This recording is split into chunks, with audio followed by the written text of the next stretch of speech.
Hello once again, everybody, and thank you for joining me in the Bettor's Box. It's BangTheBook.com's MLB betting podcast for Monday, April 6th. I am your host, Adam Burke. As you know, this and every edition of the Bettor's Box presented by our friends over at DSI Sportsbook. BTB and the number 200 is that promo code. 100% deposit match bonus for the Sportsbook, 100% deposit match bonus for the live casino at BetDSI. It's only a game until you bet it. A lot of stuff going on over at BangTheBook.com here over the next little while. As you know, you can still get the PDF of my 2020 MLB betting guide, or you can click around throughout the site and find that. Voting still going on here for a few hours for the We Weep 8, the round of 8 in our Unsweet 16 worst football bad beats of the 2010s bracket. You can check that out over at BangTheBook.com and vote on Twitter at BangTheBook. You can get my MLB betting guide over on Amazon, but obviously now we don't know how long the season's going to be. So if you paid for it already for $4.99, we'll figure something out for next year. If you haven't, just go get the free version over at BangTheBook.com. Obviously, that makes the most sense here at this point in time. Put up the first of several betting pieces for the 2020 NFL Draft over at BangTheBook.com this morning. Taking a look at the top three picks, we know Joe Burrow is going number 1. We know Chase Young is probably going number 2. What happens at number 3? Well, that's going to kind of set the stage for not only the rest of the top 5, but especially the top 10 and on throughout the first round. So wrote some stuff up about exact draft position over at BangTheBook.com. We'll be doing over-under for individual players. We'll be doing the over-unders for conferences, offensive players, defensive players, all that type of thing. We'll have you fully ready, fully prepared for the 2020 NFL Draft here, which is coming up on April 23rd. And, of course, some of those prop bets will carry over into the second and third rounds as well, so you'll be able to follow along all weekend long with that. And we'll start rolling out some college football stuff. We already took a look at some conference odds. We've taken a look at some of the games of the year. I'll be putting together my college football power ratings. I think there's enough information out there now with things like Bill Connolly, friend of Bang the Book, Brad Powers. He's got his power ratings up and his lines for all the games coming up here for this season, as well as projected win totals. And as we're starting to get maybe a little bit more clarity here on what will happen as we head on into the fall, we've got golf events being rescheduled, the Masters, now November 9th through the 15th. We're starting to get some semblance of an idea as to what the fall may look like. So maybe we start doing a little bit more with some actual gameplay stuff for the NFL and for college football. Again, it was very, very difficult on me mentally to know that I did the entire MLB betting guide, 105,000 words, and now we don't even know if there will be a season or how long it will be. So I'm trying to hold off on doing a lot of this college football stuff just because we don't know what the timelines are going to look like, if non-conference games wind up even getting played, stuff like that. But you know what? Might as well have it out there. Better to be ahead of the curve than behind it. So we'll try to do some college football stuff here throughout the month of April over at BangTheBook.com as well. All right, so I mentioned I'm bringing back the Monday mailbag here today and didn't get a whole lot of response for that, unfortunately. I'm not sure if people are just not too worried about sports right now or what the case may be, but did have one good question here for the Monday mailbag at Skating Tripods on Twitter, Adam at BangTheBook.com via email if you want to send your questions. And if some of those questions got lost in translation on the email side, well, we'll try to get to those here in future editions of the Bettor's Box. But we do have one question here from at Sir Blancelot on Twitter, Ryan Blancett reaching out here with a question for the Monday mailbag. And it's a question about WAR. And the question being here, is WAR position dependent? I mean, if 35 catchers qualify, is guy at number 18 at 0, or is it all hitters or all plate appearances or what? Ryan goes on to say here, the reason I ask is, say you've got a loaded position like third base, because the 10th best guy there might be 50th overall, right? But catcher, even the third best at the position, might not be in the top 100. So here's the thing about WAR. There are a lot of components to WAR. One of them is a positional adjustment. So the position that you play is definitely taken into account with the calculation of WAR, and of course, WAR being wins above replacement player. Baseball Reference and Fangraphs have different formulas for WAR in the sense that they evaluate players a little bit differently. Several years ago, they sort of got on the same page, evaluated what their baseline actually is. And so we had a little bit more, continuity across the board in terms of the calculation of wins above replacement player. But one of the primary components is a positional adjustment. So for example here, let's use defense because fielding runs is a component of the WAR formula, both at Fangraphs and at Baseball Reference. Defense is more important at shortstop and catcher than it is at first base and second base. So when you factor in the positional adjustment for WAR, it's going to look more at defense for shortstops and catchers than it will for first baseman and second baseman. Now, obviously, if you're a designated hitter like a Nelson Cruz, like a Franmil Reyes has been in the past, he's going to have to play the outfield for the Indians this year.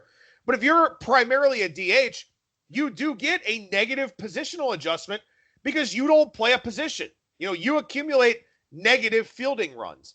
So that will hurt your overall WAR, even though as a designated hitter, as the position implies, all teams are worried about with you is your offense. But it will hurt your overall WAR number. Now, another thing here about this is that because of the positional adjustment, it is relative to the league average offense at that position. So, for example, catchers are notoriously bad offensively. Last year, as a whole, catchers across the league batted .236 with a .308 on-base percentage and a .405 slugging percentage with a .303 WOBA and an 85 WRC+. So catchers, on the whole, were 15% below league average offensively using weighted runs created plus. However, you also have to factor in that catcher defense is very, very important. And in particular, we saw a big adjustment to catchers a couple of years ago when they found out some different framing metrics, which framing is, pitch presentation, stealing strikes here or there. Pitches that should be strikes are called balls because the catcher doesn't present that pitch properly. We saw that there was a big adjustment to catcher fielding because of this influence of framing. So catchers, in fact, got an upgrade across the board because of their framing metrics and what framing runs actually mean in the context of an at-bat, in the context of a game. So catcher defense is a massive part of the WAR formula. And catcher offense, well, the baseline is pretty low for catcher offense. So if you're a league average hitter as a catcher, you're going to get a massive bump in your WAR calculation. Now, on the flip side here, you look at something like right fielders. As a whole, right fielders last year hit .262 with a .334 on-base percentage and a .461 slugging percentage, good for a .334 WOBA and a .107 WRC+. So right fielders as a whole were 7% better than the league average offensively for all hitters. Now, what that means is if you're a league average offensive player as a right fielder, you are not on par with the rest of your position group. So that will drag down your WAR number. So unless you're very good defensively or very good running the bases, because there is a base running component to WAR, you're probably not going to be a league average right fielder from a WAR standpoint. Now, of course, we have some right fielders that have a 115 or a 120 or a 125 WRC plus relative to the other right fielders. That makes you a whole lot better. And again, keep in mind here that WAR is wins above replacement player. So if you are at a replacement level baseline for your position, the guys that are better than you, that's going to reflect in their WAR. So fortunately, the nice thing is with a lot of these stats and a lot of these statistics, these websites like Fangraphs, like Baseball Reference, actually do all the formula work for you and then just spit out what the final product is. But if we look league-wide last year, the wins above replacement player for right fielders was 102.4. The wins above replacement player for catchers was 54.3. So you can take this a lot of different ways. First of all, the way that I take it is if you've got a very good catcher, that is a massive, massive upgrade for you as a roster. Because there were only 54 wins above replacement player for catchers last year. If you've got a guy that's got 3 or 4 FWAR, that's a large percentage of what's out there. If you have a 3 or 4 FWAR right fielder with 102.4 FWAR across the board, that doesn't mean as much. So what we see is a lot of teams prioritize these positions where there's not a lot of WAR available, like catcher, like relief pitching. That's another one that we've seen a lot of investment in here recently. So there's a lot of stuff going on here in terms of what replacement level is and in terms of how much above replacement level a guy can be. Something else about WAR here is that there is a league adjustment and you divide by the runs per win. So what this allows us to do is compare players by WAR across multiple generations, across multiple decades, because the league adjustment is always going to be different and the runs per win is always going to be different. So in the present day, runs per win is different than it would have been with a deader baseball back in the 1980s or, going back to the 50s and the 60s, something like that. So that's why we can use WAR to compare across different generations and across different decades, because there's a league adjustment and you divide by runs per win, which is always going to be different based on the offensive environment and the context of the league as a whole. So again, you've got different baselines based on different positions for the calculation of WAR. And obviously, you're going to have guys at third base that really stand out are going to get a lot of wins above replacement. Those are guys that are going to be up at the top of the league. Similarly, you're going to have catchers that are in the top 20, top 25 league-wide because they're so much better than their peers. So WAR takes into account batting runs, fielding runs, base running runs, positional adjustment, league adjustment, stuff like that. And it spits out that final product over at something like Fangraphs to illustrate how much better than league average a player is and how much better he is at his own position as well. So WAR is really an all-encompassing metric. I know a lot of people like to talk down about it, stuff like that, but it does a lot of comparison. It's a very important tool for comparing not just players among their peer groups, but comparing players to players of the past and stuff like that as well. So in a very long-winded way, yes, there are positional adjustments for WAR because, again, you would not expect a catcher to perform offensively to the same level as a right fielder or a first baseman or something like that. So there are adjustments in place based on the position groups because right fielders are generally better hitters than center fielders. Center fielders are more defensive oriented types of players. A lot of times they're more speedsters. The corner guys hit for power. Left field, right field, third base, first base. Shortstops recently have started hitting for power. You look back into the 90s, you didn't have a lot of shortstops hitting for a lot of power. And that dynamic kind of changed with guys like Alex Rodriguez and stuff like that, to where the offensive baseline for shortstops did get a lot different going into the 2000s. So the nice thing about WAR is that it's always adapting, always evaluating the current environment and factoring that in with the WAR calculation. So it's a fascinating stat, to say the least. If you get a chance to read up on it here while we're, in the throes of the coronavirus pandemic, go ahead and do it. A lot of good reading material out there for things like WAR, for a lot of the advanced metrics that are out there as well. A lot of good stuff out there for you to check out. So once again, if you have questions for the Monday mailbag, Adam at BangTheBook.com or at Skating Tripods on Twitter. I talked last Thursday about cluster luck, and I talked about it in the sense of, looking at teams and looking at certain situations where teams maybe fared better or fared worse with the bases empty compared to with runners in scoring position or vice versa. Well, today, I want to take a quick look here at some starting pitchers that on an individual level had some pretty substantial cluster luck last season. Now, there is something I need to preface this discussion with, And that is to say that there are some sample size shenanigans in play here when we talk about individual pitchers. Because over the course of a season, you're probably going to face, 800 batters or so, 800, 900 batters, something like that, over the course of a regular season. Because, you pitch your 6 innings or whatever else, and, you may face 24, 25 guys. You're going to wind up making 30 or so starts. Last year, the most batters faced among qualified starting pitchers was Trevor Bauer with 911. Lance Lynn was second with 875. Marco Gonzalez was next with 866. The fewest batters faced among qualified starting pitchers was 686.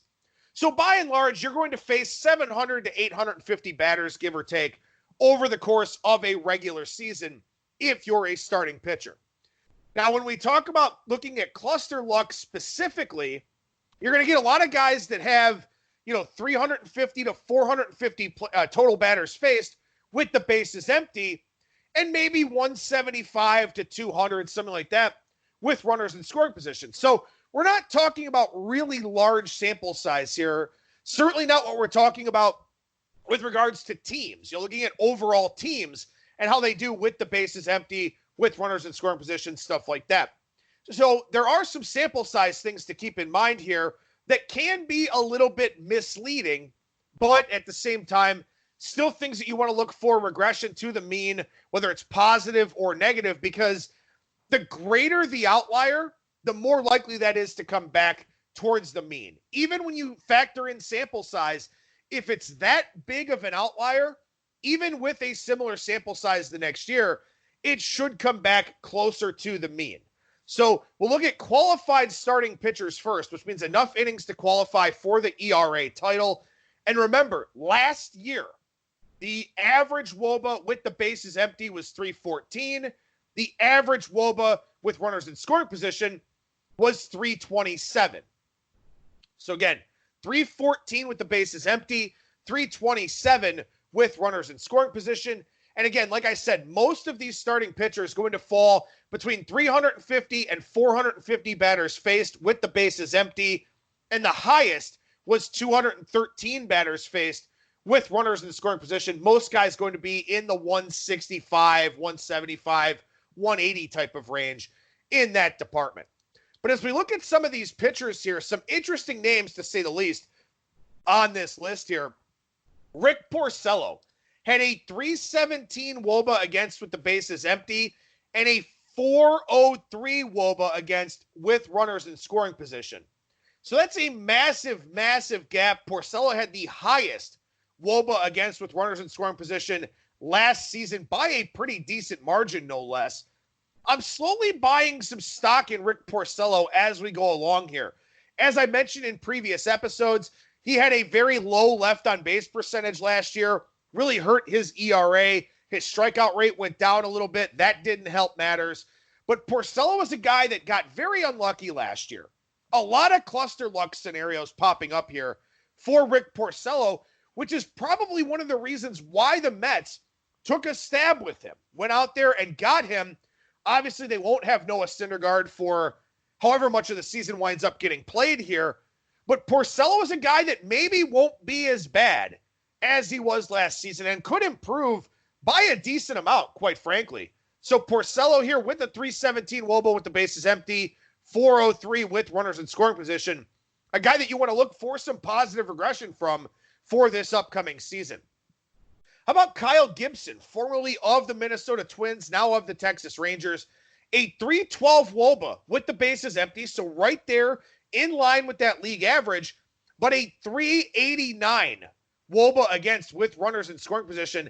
That was 21 points higher than the pitcher in fourth, who was Masahiro Tanaka, who I'll talk about here in a second.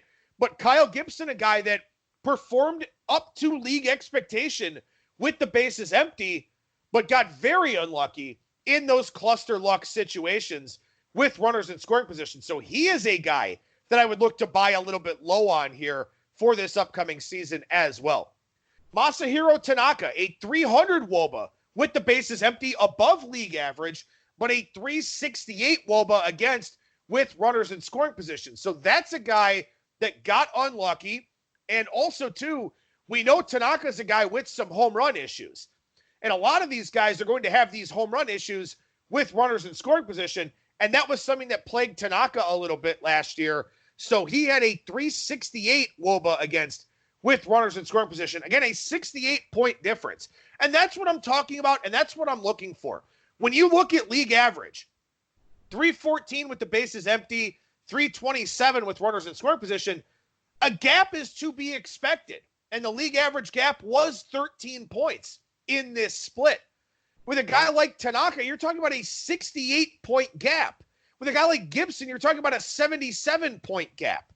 With a guy like Porcello, you're talking about over 80-point gap. So what we're seeing here, an 86-point gap actually for Porcello. What we're seeing here is a gap that falls well out of the average norm. So even with these sample size issues, let's say it was a 40-point gap or a 35-point gap. Okay, that's fine. Those things are going to happen. Like we saw with a Trevor Bauer last year, 315 with the bases empty, 349 with RISP. A 34-point gap is not that far out of the realm of possibility. A 60-point gap, a 70-point gap, an 80-point gap, those are substantial. Those are things that should regress to the mean. Even with the sample size issues that we have, where we can't make a definitive conclusion that these things will go down because the sample size just isn't significant enough, but we can reasonably assume, and that's what a lot of handicapping from a sabermetric standpoint is. It's making assumptions. It's trying to handicap out as much variance as you possibly can. Well, to me, Rick Porcello will be better with runners in scoring position this upcoming season, or if we have to carry this over into next year, he will be better in that department. Can I definitively 100% say that? No, but because he's such a massive outlier, we can expect positive regression to the mean in that department. Eduardo Rodriguez, a 312 with the bases empty, a 364 with runners in scoring position. Here we are again, a 52-point gap. Is it 70-point gap? No, it's not. But a 50-point gap should positively regress. Because again, the league average gap was 13 points in WOBA with the bases empty and WOBA with RISP. So again, we're just making an informed decision, an educated guess here that these things will get better for some of these specific pitchers. German Marquez, another one, 294 with the bases empty. So he was 20 points better in the WOBA department with the bases empty, 13 points higher than the average with runners in scoring position.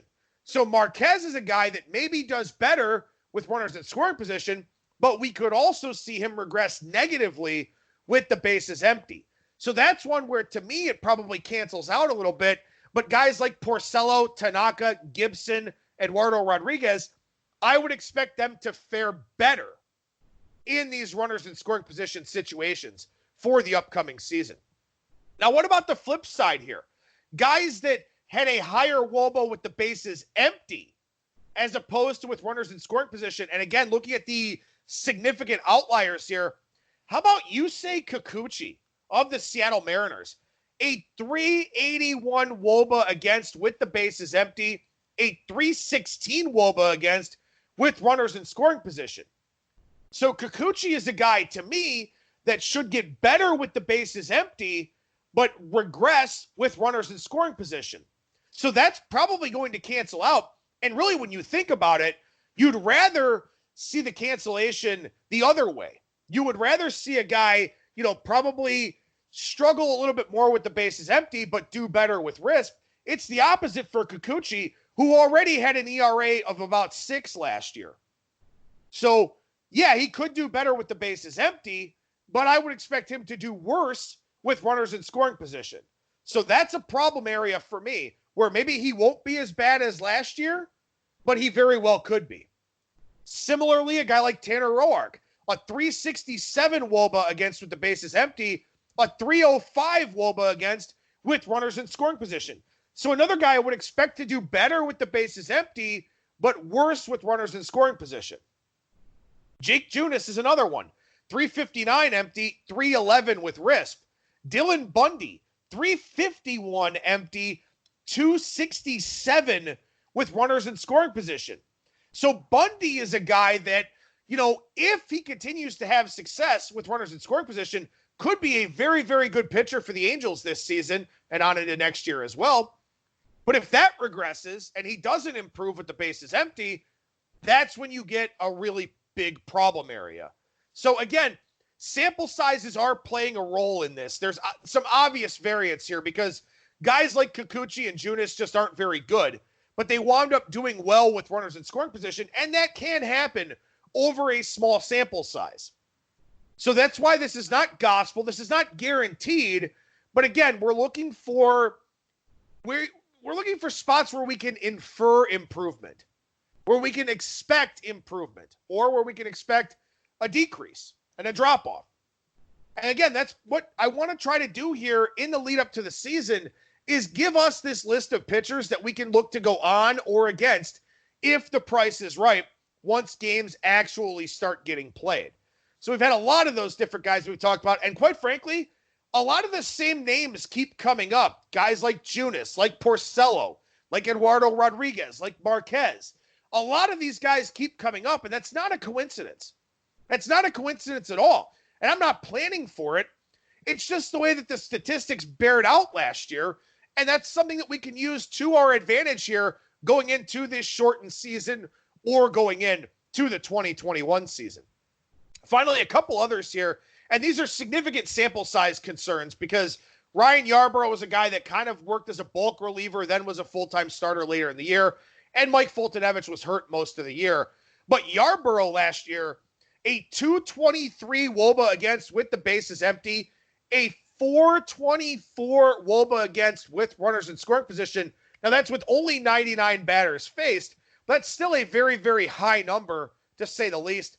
Mike Fultonevich, 315 with the bases empty. Again, right there in line with the league average, but a 380 WOBA against with runners in scoring position. So, again, this is not guaranteed. Nothing in life is guaranteed, as we know. But this is not guaranteed. These are just expectations. These are guys I would expect to improve with runners in scoring position or drop off with runners in scoring position. And you can get a lot of good betting value if you've got this comprehensive picture of these individual starters, of these teams, so on and so forth. So it sucks not to have baseball. It sucks not to have games and lines to talk about and all that. But on the plus side, we're getting a very, very, very, focused view of pitchers that we want to look to back and want to look to fade once these games actually do get started. So hopefully we can keep moving forward with that here while we've got a lot of time to talk about these things. And hopefully, too, you're getting a better understanding of not just what these statistics mean, but why their handicapping applications can be so valuable. And I know it can be tough in podcast form to understand a lot of these numbers and things that I'm talking about here, but a lot of this is just we're building concepts and we're using the numbers and the data as supporting evidence is basically what we're looking to do here. And I've talked about that before a lot that, people get so confused and so, disenfranchised with sabermetrics and whatnot because they don't understand them. Again, these things quantify what the eyes can see. They quantify what we believe to be true, and we can find out if it's false. And you can watch games. Let's say you were a Red Sox fan last year, and you're watching Porcello, and you're just like, man, this guy cannot get out of innings. He cannot finish innings and limit the damage, minimize the damage, and get the third out. Well, was that true? Absolutely. A 403 WOBA against with RISP. A left on base percentage in the 60s. You saw that with your eyes, but now we quantify it and we tell you how much it means and what impact it actually had. That's the function of sabermetrics to me with the way that I interpret the data. Yeah, it's a way of evaluating players. Absolutely. Most definitely. But the way that I try to breach the topic with people is to say, watch a baseball game, watch a baseball season. And if you think you're picking up on something, you probably are. But just picking up on it isn't enough. We need to know exactly what it means. We need to quantify it and see how much of an impact it's having. That's what these stats do for us. And that's why we can build these profiles of these pitchers that we want to look to back or want to look to fade coming into the upcoming season. We'll be back with another edition of Bang the Book Radio on Tuesday. We'll crack the surface on some NFL draft stuff with Brian Blessing, the host of Sportsbook Radio and Vegas Hockey Hotline.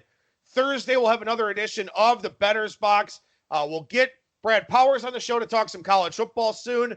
I know John Ryan's been asking to do a segment, so we'll do one of those here in the near future as well. We'll just keep busy as much as we can here on Bang the Book Radio and over at BangTheBook.com. That'll do it for me. Thank you so much for listening, everybody. And remember, you will never strike out when you're in the Bettor's Box.